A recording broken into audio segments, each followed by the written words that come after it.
They called him a glitch in the hallway.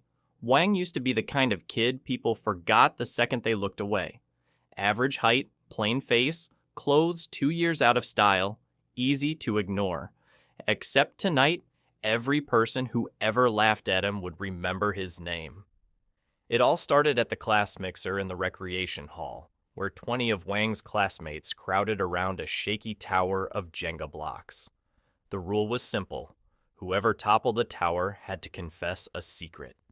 The pieces clacked, nerves buzzed, and when shy Chen Yao pulled a loose wooden block, the tower wobbled, lurched, and collapsed in a clatter. Everyone whooped, hungry for gossip. "Secret time!" they sang. Chen Yao's cheeks burned pink. She glanced around, and her eyes stopped on Wang. "My crush is Wang," she said so softly it barely registered. Silence. Then the laughter, loud, cruel, echoing. Someone snorted soda through his nose. "Chen Yao likes him? The NPC background character?" Even Wang was stunned, blinking like he'd misheard. Chen Yao's head dipped, but her voice stayed steady. "I'm not joking. I've liked Wang since we met in middle school." That sentence rewrote Wang's world, but it also ignited Sun Zhen, the rich kid who fancied himself the king of the city. Rage flashed behind his grin. The moment the mixer ended, Sun Zhen and his underlings cornered Wang outside. They gagged him with tape, shoved him into a van, and drove to the old river bridge, headlights slicing the rain. Fists hammered Wang's ribs, boots thudded into his back. Blood mixed with puddles on asphalt. Sun Zhen propped Wang against the railing and opened a video call on Wang's own phone, holding it so Chen Yao could see the scene. "Look at your precious loser now," he jeered. "Beg, Wang. Swear you'll never talk to her again." Wang's vision blurred red, but he forced a grin through broken lips. "Never," he rasped, and smashed his forehead into the thug clutching him. Hands slipped. Balance vanished. Wang fell backward over the railing, rain and screams fading into the roaring black water below. Cold swallowed him. Darkness pressed from all sides. His lungs seized. Then, there on the riverbed, a faint blue glow. A tiny cube pulsed like a caged star. Desperate, Wang stretched trembling fingers toward the light. The instant he touched it, blue lightning knifed through every nerve. The cube shattered and sank into his chest. Pain exploded. Then nothing. When his eyes opened, he was weightless, 30 feet above the river, rain whipping his face. He flailed, but hung in the air, floating. A calm, steady voice echoed inside his skull. "Cube system online. New user registered. Primary ability: instantaneous relocation within a 15-meter radius." Wang's brain refused to believe, yet the voice felt more real than the rain. He panicked, thought of his classroom, and in a blink, he landed in an empty room, soaked sneakers squeaking on tile. He gasped. He'd moved there. Another blink, he stood in his own bedroom, dripping onto the floorboards. Heart pounding, he snatched his phone from his desk. How was it still working? And dialed Chen Yao. She answered on the first ring, tears in her voice. "Wang? Are you alive?" "I'm okay," he whispered. "I'll explain tomorrow." He hung up before she could argue and stared at his shaking hands. Teleportation? A voice in his head? No one would believe this. Morning bell. Roll call. Wang's ribs ached, but adrenaline masked the pain. Suddenly the classroom door slammed open. Sun Zhen swaggered in with 4 thugs. Desks scraped as students shrank back. Sun Zhen slammed a fist on Wang's desk. "Thought you drowned," he hissed. "Guess I have to finish the job." Chen Yao stood, voice trembling. "Leave him alone, Sun Zhen!" Sun Zhen sneered, grabbed Wang's collar. "Watch closely, sweetheart." His grip tightened. Wang's eyes flashed. He seized Sun Zhen's wrist and squeezed. Bones creaked like dry branches. Sun Zhen's tough guy mask cracked into shock. Before fists could fly, the teacher burst in, shouting them apart. Sun Zhen yanked free, rubbing his throbbing wrist, and growled. "Basketball court. North side, Midnight. Come alone or Chen Yao pays. Midnight. Broken lights buzzed over cracked pavement. 13 gang members encircled Wang, brass knuckles glinting. The cube system whispered, "Energy reserves at 40%. Wang breathed deep, drew his 15-meter circle in his mind. A thug lunged. Blink. Wang appeared behind him, elbow crashing into the back of the thug's skull. Another swung a bat. Wang vanished, reappeared to the left, swept the attacker's legs. Every teleport dimmed his vision, but he kept moving. Blink, punch, blink, kick, until bodies littered the court like fallen pins. Sun Jian watched in horror. Wang stalked toward him, but his knees buckled. The system blared. Energy at 5%. Recommended. Retreat. Wang glared at Sun Jian. Touch Chen Yao again, and you'll wish you drowned with me. Then he blinked into the night, collapsing behind a dumpster, chest heaving. He needed power, more of it, and fast. The system spoke of power stones, gems that could charge his reserves. Any rock might hide energy, but brighter stones held more. So at dawn, Wang strapped on a hiking pack and headed for Dragon Ridge Mountain. Days blurred into dirt trails and hammer swings. Most stones were dead, but one reading led him to a lakeside cavern sealed by stone. A finger-wide crack let in a trickle of air, enough for teleportation. Blink. He landed inside a cathedral-sized cave glittering with orange gems. His light beam revealed something else, a python thicker than a car tire, scales the color of rust. The serpent struck. Wang blinked to a pillar, mined gems with frantic swings, stuffed glowing stones into his pack.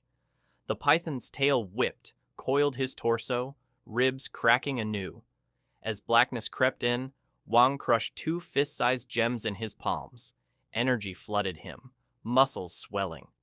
With a roar, he tore free and slammed the snake's head against stone until it fell silent. 11 stones left.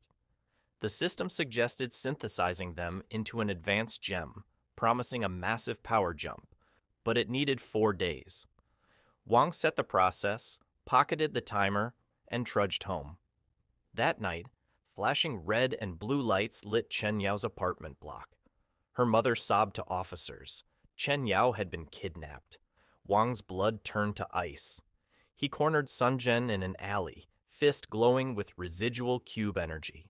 The terrified bully spilled everything. Rival gang leader Luo had taken Chen Yao, hoping to lure out a mysterious hero named Shiku Tin, someone who once humiliated Luo in a fight involving Chen Yao years ago. Luo believed Wang was connected, so Chen Yao became bait.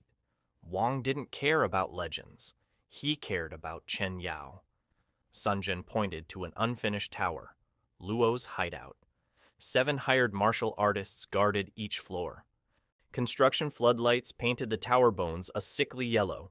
Wang crossed the fence. The first guard, Pablo, cracked knuckles the size of walnuts. Combat power 52, the system warned. Wang's was only 50. Pablo's haymaker whooshed by Wang's cheek. Wang blinked, grabbed a discarded sledgehammer, and crushed Pablo's temple. 1 down. 2nd floor. Pitch dark.